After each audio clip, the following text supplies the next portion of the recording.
sakop sa ginibong drug bypass operation. Triple o apat na doble ang bihikulo na gruso sa siyudad kang Naga. Mas complain ng police station kang Naga City Police Office. Newsbreak. Sa headlines kan mga barata, pinagpapatugdok na building sa Barangay Santa Cruz, Siyudad kang Naga, pinadarahan ni Notice of Violation kang City Engineer's Office. Dagdag kaaraman sa pagplano asin pagresponde sa kalamidad, tulong aldaw itutukdo sa mga barangay officials kang Naga. Duwang rebelding NPA gadan sa shooting incident sa Daraga Albay. Regional launching kan Kadiwa sa Nia, ginibo sa siyudad ni Naga. Diyos marhay ng hapon. Ako si Mark Mendoza. Asin ako, si Antoinette Eduardo. Kami ang sa indong tagapagatod, Bareta. Pinagpapatugdok na 4-story building sa Barangay Santa Cruz, Siyudad ning Naga na dagdagan pa nin tulupang iskalon na mayo sa buot permiso hali sa City Engineer's Office. Aramon taman ang kumpletong details kayon sa report ni Melvin Machado.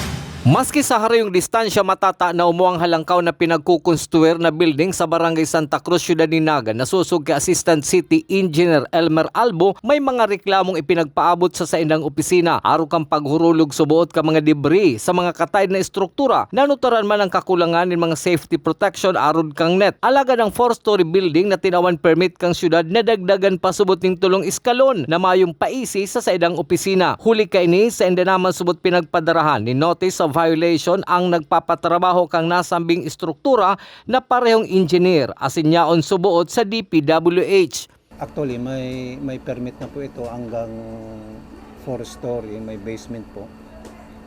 Actually po, may pigpadara na po kaming notice of violation. Duman po. Nakatulong notice na po kami kang December 15, 1922, January 1, 19, 2023. Si pinakaori mo po kang June 2, 2023. May mga response letter man po sinda na pigigibo na po ninda si mga amendatory permit saka si mga structural design. Ini po nakapangaran po kay engineer man po ang may sadiri, Jerry Miliete.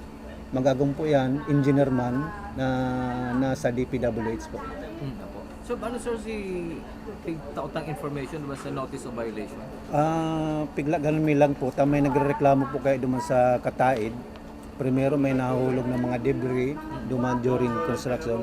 Insufficiency po kang mga construction protection. Primero itong safety net.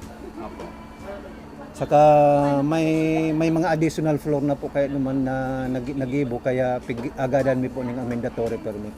Hastang unyan mayo pasubot na isusumitir sa City Engineer's Office ang hinahagad na amendatory permit asin structural design analysis hali sa nagpapatrabaho kan building. Huli kay ni nakatalan magkaigon ng technical conference ang City Engineer's Office para magpaluwas ng work stoppage o pagpapapundukan patrabaho kan nasabing edipisyo.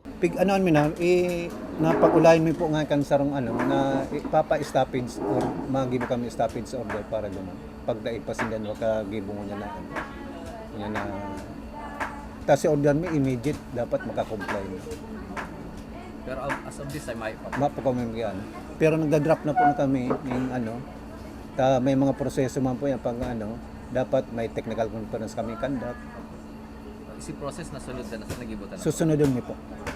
So, dahil pa man po. Dahil pa mo, pigigibong mi na. Naka-schedule na po nga niyan na iti-technical conference mi at the same time work stoppage kami. Work stoppage. Yeah po. Hasta makasabit itong amendatory. Yes sir. Siniguro man ni Engineer Elmer Albo na may magkakanigong penalidad na dapat ikomble ka nagpapatrabaho sa nasabing estruktura. Para sa One Media TV 48 Naga, Melvin Machado, Newsbreak. Padagos sa mga Bareta. Padagos man subuot ang paglibot kan mga personahe kan City Engineer's Office para hilingon ang mga edipisyo sa bilog na syudad ni Naga na igwanin violation sa saindang opisina. Digdi tinatawan subuot ni Notice of Violation para magkaigwanin amendatory permit.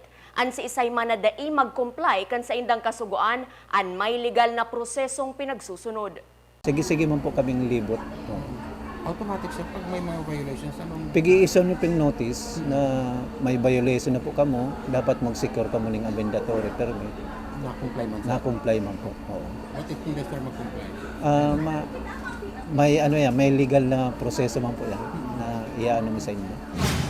Sa iba pang bareta, pagdeterminar nin kalamidad asin paghamanin solusyon, pag-aadalan kan mga opisyales kan barangay sa syudad ni Naga. Ang detalye sa report ni Melvin Machado.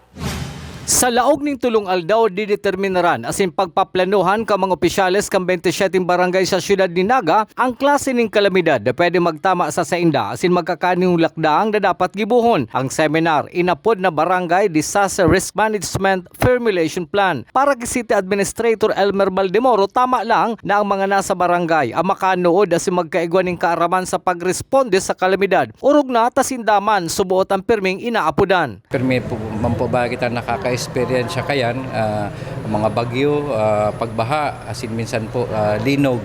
Kaya mas maray po na equip sa kaaraman ang 27 barangay, lalo na po na ngunyan, perming may siring na araw kay na kalamidad digdi sa Naga, na dapat po ang barangay ang inot na maresponde. Sindamon po pati baga ang inot na dulukan kang mga kabarangay kung ano man po itong mga kalamidad na nangyayari sa sainda. Ang madideterminara na problema asin mahahaman na solusyon kada barangay ang pagsasaroroon kan lokal na gobyerno kang Naga asin gagamiton man subot na basihan pag-abot sa disaster management. After this po, i-calculate si Gabos na mga plano para po ang syudad man may babasehan sa mga ito pong DRRM plan man kang syudad and ito pong mga gigibuhon sa mga masunod na taon.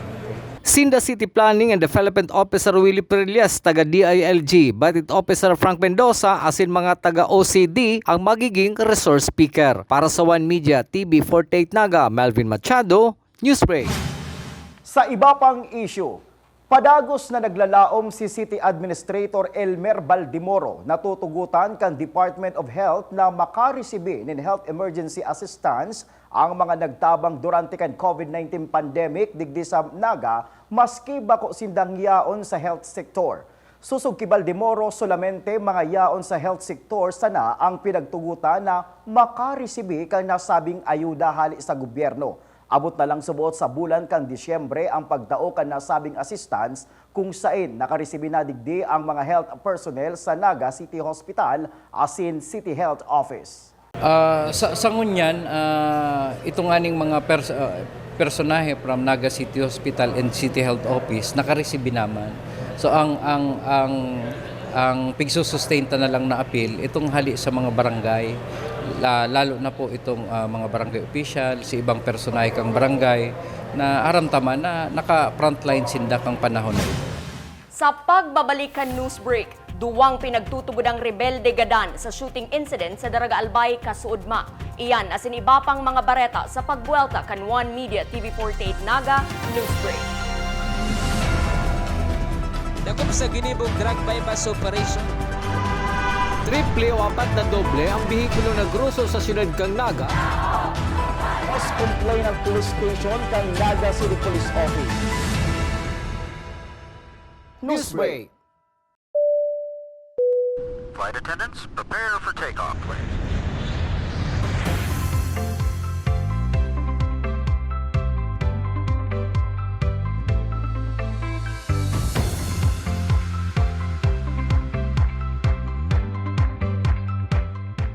Slip life vest over your head. Take the tape around your waist.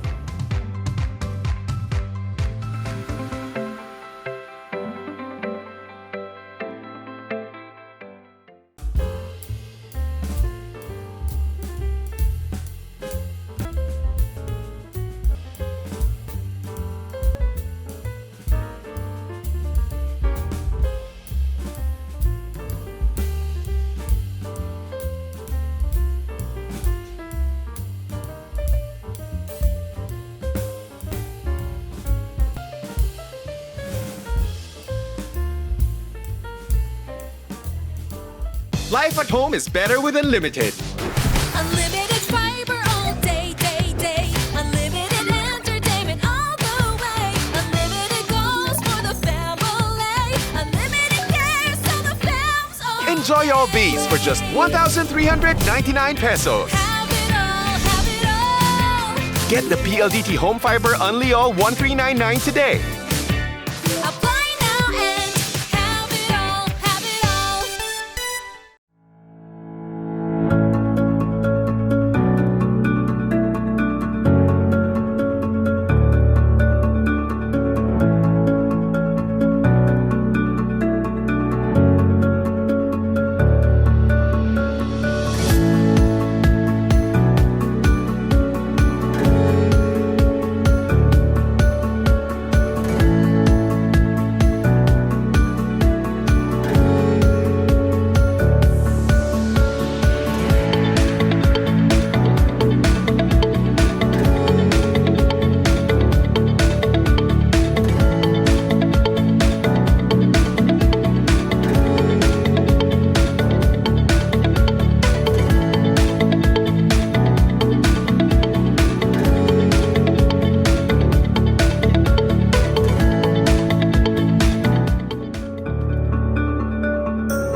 Dakop sa ginibog drug bypass operation. Triple o apat na doble ang bihikulo na gruso sa siyudad kang Naga. Mas complain ng police station kang Naga City Police Office. Newsbreak. Sa pagpapadagos kan mga bareta, regional launching kan kadiwa sa National Irrigation Administration ginibo kasubagong aga. Ang detalye sa report ni Melvin Machado.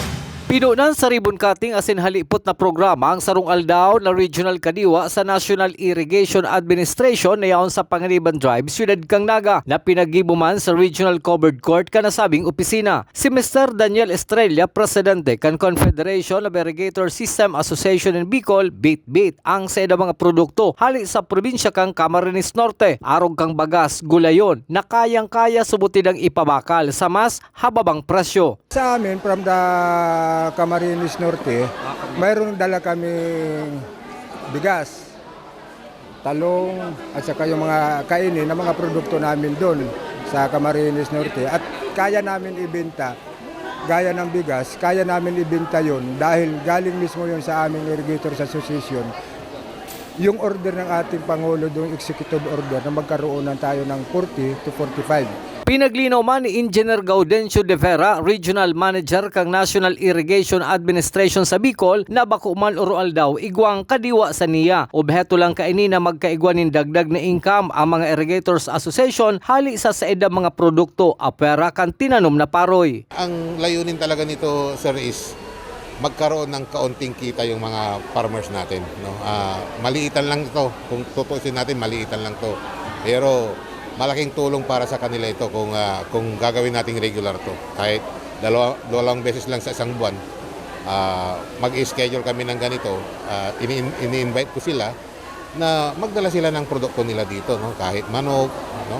ano yung mga available na produkto na pwede nilang pagkakitaan. At nandito naman kami. Para dakol makabakalin barato asin preskong gulayon, inimbitaran man kang niya ang mga empleyado kang kataid ninda mga establishmento asin iba pang opisina digdi sa siyudad kang Naga. Para sa One Media TV 48 Naga, Melvin Machado, Newsbreak. Mientras tanto, maurulay man subuot ang mga presidente kan manlain-lain na Irrigators Association sa Bicol para desisyonan kung magiging regular na sa lambang probinsya ang pagkondusir nin kadiwa sa National Irrigators Association. Susog ki Mr. Daniel Estrella, Presidente kan Confederation of Irrigator System Association in Bicol, mas madali nilang maipabakal sa hababang presyo ang sa inang produkto hulita sa diri ninda ining ani.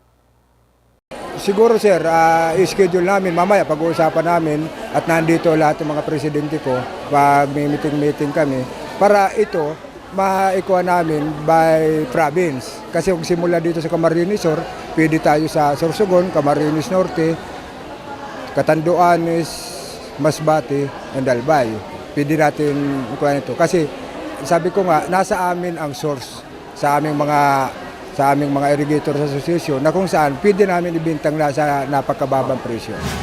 Sa police report, Duwang rebelde ang pinagbawian in buhay matapos na day magtrayumpuan sa indang pambabadil sa mga pulis na nagmamando kan trapiko sa barangay Baskaran, Daraga Albay, kasuod manghapon. Nakabalus subuot ang day pinagpangaranan na pulis kung sa inagadan tulos ang sarong sospek mantang nagadan man ang ikaduwang sospek matapos mag-apod din back up sa mga haraning estasyon kan pulis sa Albay asin kampo kan Philippine Army. Duwa pang kaibahan kan mga nagadan na sospek ang nakadulag asin pinagahanap kan mga otoridad sa nasabing probinsya. Inumaw man ni Police Brigadier General Westry Mundo Obinque ang pagiging alerto kan mga pulis na yaon sa lugar. Sa iba pang police report, nabanggaan kan JFO bus na pinagmamaneho ni Jerry Rinomeron kan Antipolo City ang Toyota Hilux patrol car kan Del Gallego Municipal Police Station dayaon sa paggiya sa ginigibong motorcade kan Sarong Fraternity sa Del Gallego, Camarines Sur kan Subagong Aga. Masiko na sana sa walang parte kan tinampo ang patrol car kang masabitan ini kan bus na nag-overtake sa motorcade. Nakadamay pa sa nasabing insidente ang sarong tricycle na nakaparada sa gilid kan tinampo. Padagos pang iniimbestigaran kan Del Gallego Municipal Police Station ang nasabing pangyayari. Asin yan ang mga bidang baretang nakalap kan mas pinakusog na puwersa kan One Media TV 48 Naga News and Bicol Affairs. Dahil malingaw na i-follow ang samoyang official Facebook fan page One Media TV 48 Naga. Ako po si Mark Mendoza. Padagos kaming mahatod din mga baretang garantisadong nangingenot asin napapanahon. I-hit ang subscribe button sa samuyang official YouTube channel, One Media TV 48 Naga, tanganing updated kita sa mga bareta asin istoryang bida. An Bicolano. Ako si Antoinette Eduardo asin ini an One Media TV 48 Naga Newsbreak. Dakop sa ginibong drug bypass operation. Triple o apat na doble ang bihikulo na gruso sa siyudad kang Naga. Mas complain ng police station kang Naga City Police Office. Newsbreak.